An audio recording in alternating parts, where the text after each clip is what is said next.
Assalamualaikum warahmatullahi wabarakatuh. Perkenalkan, nama saya Eka Anissa Putri, NIM 2019 161035 dari kelas 4A, Prodi Pendidikan Seni Pertunjukan, mata kuliah Kepramukaan. Baiklah, pada kesempatan kali ini saya akan menjelaskan materi yang berjudul Prinsip-prinsip dasar dan metode pendidikan kepramukaan. Langsung saja materi yang pertama, yaitu prinsip dasar kepramukaan. Prinsip dasar kepramukaan merupakan norma hidup yang dimiliki setiap anggota pramuka yang ditanam dan ditumbuh kembangkan oleh peserta didik melalui proses penghayatan, dan untuk pribadi sendiri melalui bantuan tenaga pendidik maupun anggota yang akan dididik, sehingga nanti pengalamannya dapat dilakukan secara inisiatif sendiri dan penuh kesadaran, kemudian bertanggung jawab, serta meningkatkan moral baik sebagai pribadi maupun sebagai anggota masyarakat.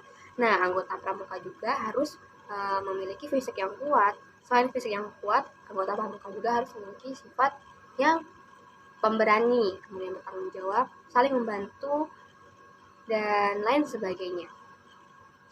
Nah, prinsip dasar kepramukaan terdiri dari 4 hal, yaitu yang pertama, iman dan takwa terhadap Tuhan Yang Maha Esa. Yang kedua, peduli terhadap bangsa dan tanah air, sesama hidup, dan alam seisinya. Yang ketiga yaitu peduli terhadap diri pribadi. Yang keempat, taat kepada kode kehormatan pramuka atau satya dan dharma, janji dan kode moral. Materi yang kedua yaitu metode kepramukaan. Metode kepramukaan merupakan pedoman untuk anggota pramuka melaksanakan pembinaan di lingkungan pramuka, baik di tingkat satuan, gugus depan, maupun tingkat yang lebih tinggi. Nah, metode ini disusun dari berbagai bagian yang merupakan satu kesatuan yang saling berkaitan. Di antaranya yang pertama yaitu pengamalan kode kehormatan pramuka. Maksudnya kode kepramukaan ini digunakan sebagai dasar dari seluruh aktivitas dari anggota pramuka.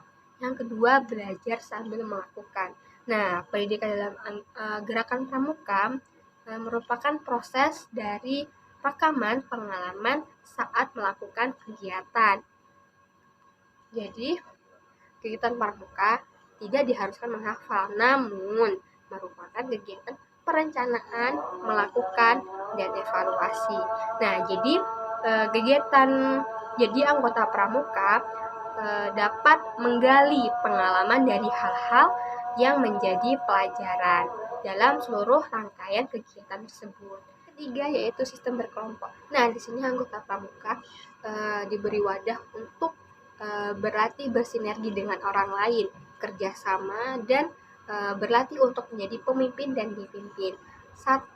Kemudian satuan dalam gerakan pramuka dikelompokkan sesuai dengan perkembangan jiwa dalam satu satuan untuk memastikan pengembangan diri mereka sesuai dengan lingkungan sekitar mereka. Yang keempat yaitu kegiatan yang menantang dan meningkat serta mengandung pendidikan yang sesuai dengan perkembangan rohani, jasmani peserta didik. Inti dari kegiatan menantang ini adalah bagaimana kita membuat kegiatan menjadi sesuatu yang menarik, menantang untuk diselesaikan. Nah, kegiatan pramuka juga ini harus dieksplorasi dengan nilai pendidikan yang terkandung di dalamnya, karena pramuka merupakan suatu organisasi pendidikan. Nah, kegiatan pramuka juga dapat dilakukan oleh siapa saja sesuai dengan kondisi peserta seperti kondisi mental, kemudian fisik, finansial, dan kesehatan. Yang kelima yaitu kegiatan di alam terbuka. Apakah alam terbuka itu harus di hutan? Belum tentu. Istilah alam terbuka yaitu mengajak kita untuk lebih mengenal lingkungan yang ada di sekitar kita. Kemudian belajar disitulah membebaskan pikiran tanpa dihalangi oleh jendela. Nah, anggota pramuka atau seseorang di sini dapat timbul kreativitas dalam menyelesaikan persoalan. Nah, berada di alam terbuka akan membuat seseorang itu lebih kuat atau lebih menghargai lingkungan yang ada di sekitar kita. Yang keenam yaitu sistem tanda kecakapan.